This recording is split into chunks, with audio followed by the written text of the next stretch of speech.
Moms and dads, I bet you can relate to this email. Kirk, my son is just like the kids you described in your podcast. He comes home feeling defeated after school, feeling like he isn't smart. But I got him Crunch Labs and he loves it.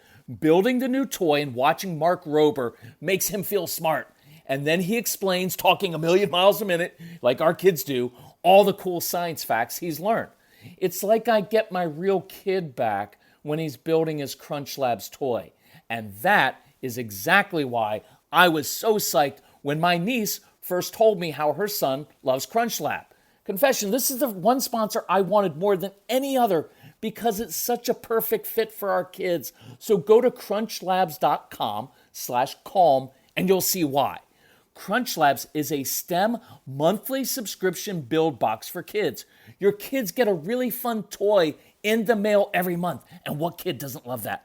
And then they put it together by watching a step-by-step video from former NASA engineer Mark Rober, where he teaches all the cool physics that make the toy work.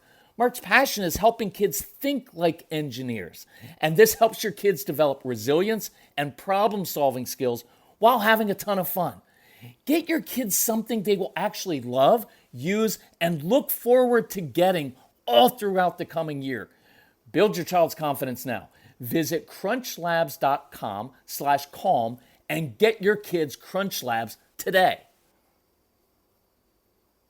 When you bring your child home for the first time, you want a baby monitor you can trust. When you choose Stork, you choose technology trusted to monitor 10 million babies in hospitals every year. Stork continuously tracks your baby's pulse rate, oxygen saturation, and temperature. Visit MassimoStork.com to learn more. Stork, a revolutionary baby monitor, is born. Stork is not a medical device. Read and understand all product labeling. Massimo data on file. Hey everyone, this is Kirk's strong-willed son, Casey, and my dad has agreed to let me take the microphone today on the Calm Parenting podcast. So I plan to take this opportunity to make fun of my dad as much as he makes fun of me. Just kidding. I actually wanted to do a podcast for your kids, so I would recommend kind of listening to this first, and then if you like the content, then send it to your kids or listen with your kids. You can check out more podcasts at celebratecalm.com, Simplecast, Spotify, iTunes, Apple Podcasts, Google Podcasts. We're pretty much everywhere. So one of the biggest drivers of my defiant behavior as a kid was actually my anxiety over social situations, new places, and new activities. And many of you have kids who struggle with transitions, new activities, and going new places. And something I've realized over the last few years when doing assemblies is that I often ask, how many of you are anxious about trying new activities? How many of you are nervous talking in front of large groups of people or meeting new people? And almost all the kids raise their hands every single time. And so first I want you to know that anxiety is perfectly normal. There's nothing wrong with you, and everyone has anxiety. It's to a different extent, and people have it over different things. So you don't need to be fixed. You just need some different tools to help you deal with situations that cause you to be anxious. So today I'd kind of like to look at 3 different tools to help counter anxiety, kind of a 3-step kind of process. So the first thing is, I want you to identify which situations give you anxiety. And so you're going to have to start paying attention. When do I get that nervous feeling in my stomach? Is it before tests? Is it before going new places? Is it before you have a difficult conversation with a friend or a parent or a teacher? So identify what normally causes your anxiety. And once you identify your anxiety, then you can start working on the second part of this, which is be creative and come up with different tools to counter the anxiety. So talk to your friends, talk to your parents, talk to a school counselor, and I'm going to give you a couple examples as well.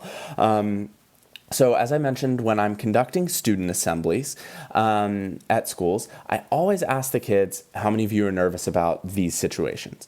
And for those of you who are nervous about interacting with large groups of people, how many of you are really, really good one-on-one with other kids or in small group situations? And again, most everyone's hands go up. So what exactly is the difference? Well, when you walk into a room full of strangers, what you see is not a room of individual people who may be nice to you or you could be friends with. What you see is a room full of people who are either going to judge you, make fun of you, laugh at you, or who you might do something embarrassing in front of and make kind of a fool out of yourself. So yeah, no wonder you have anxiety over that. I have anxiety over it still. And I speak in front of large groups of people all the time. So what's the tool? Well, when you're already good with small groups of people and you're good friends, but you're terrified out of your skull when it's a large group. So what if in every room you entered, instead of looking at the mass of people staring at you, you knew that it was your mission to find 1, 2, or 3 people to ask questions to, and the questions you could plan in advance and talk to. Then instead of seeing this large group of people who can judge you, you see a few individuals. You ask them questions. And what you do is you create your own small group out of the big group. And that tends to help a little bit with the anxiety over large groups. Another thing that I struggled with a lot when I was younger was I played ice hockey. And one of the most terrifying things for me was tryout time, because all of the questions kind of ran through my mind in the days leading up to the tryouts. And I was completely on edge and grumpy and rude to my parents. And you know how that is. And so all these questions were like, well, what if the coach doesn't like me? Adults don't always like me as much as they like the other kids. And what if I'm not as good as the other kids? And what if I fall and make a fool of myself in front of everyone? What if they laugh at me? And what if I don't make any friends on the team? And what if I don't even make the team? So we always try to do a couple things in those kinds of situations. The first thing would be, I would recommend going early. So we would go early to hockey tryouts. And sometimes if we went a day or two ahead of time and I got to familiarize myself with the environment, that made me feel a little bit more calm about it. The second thing was we tried to meet the coach ahead of time, which takes away another unknown, because now instead of going to this new place where I have to meet a new coach and meet new kids and also perform well, now I've been to the place already, I've met the coach already, and then the third thing that we would do is we would ask the coach to give me a job to do. And so this really all kind of ties it together. So my responsibility was to make sure all the water bottles were filled and the nets were set up properly. So now instead of me wondering, oh my gosh, what's going to happen at tryouts? Am I going to make the team? Are the people going to like me? I was really focused on accomplishing my jobs. I already knew the environment, I knew the coach, and I knew what my jobs were. And so instead of worrying about all the other things, I was really focused on what I had to do. And so as much as you can, try to plan things, go ahead of time, be early, meet people ahead of time, and always have a focus, always have a job to do. Wherever you go, have a job to do and something to focus on. The third big thing is get out there and confront it. Confront your anxiety voluntarily. Try things that scare you and do it on purpose. And what you'll quickly realize is that you're way stronger than you think you are. There's way more to you than you think. And you start to develop courage, because this is the thing with anxiety. You'll still be nervous. I'm nervous. I'm scared of heights. I'm scared of speaking in front of people. Yet I do it. I do those things all the time. But what happened is I confronted them voluntarily, and I grew to realize, okay, I've done this before and I can do it again. So you still have the nervous feeling beforehand, but what you realize is you're strong enough to deal with it and you're strong enough to overcome that. And that's absolutely huge. So what I want you to do this week is, 1, focus on identifying what makes you the most anxious. 2, I want you to come up with some different tools and ideas to deal with it.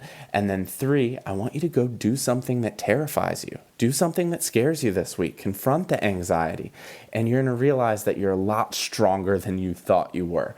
So I'd encourage you, if you don't have the Straight Talk for Kids program, which is me talking directly to kids, I'd recommend getting that, and I'll help you kind of learn how to deal with your emotions, control your impulses, deal with things like anxiety, difficult discussions with parents. Parents, you can email me directly at casey@celebratecalm.com, and I'll help you get this program, or I can help you create a custom package to meet your specific needs based on the ages of your kids, biggest issues in the home, and all of that. So my email address is casey@celebratecalm.com. It's CASEY@celebratecalm.com. You're also welcome to call me at 888-506-1871, and I will be happy to help out. And I hope you all have a wonderful week, and I hope you also enjoyed having a little break from Kirk this week. So thanks for listening to the Calm Parenting Podcast. Please share it with your friends, family, share it on social media. We'd love to get this out to as many people as possible. So thanks again, and I hope you have an awesome week. Bye.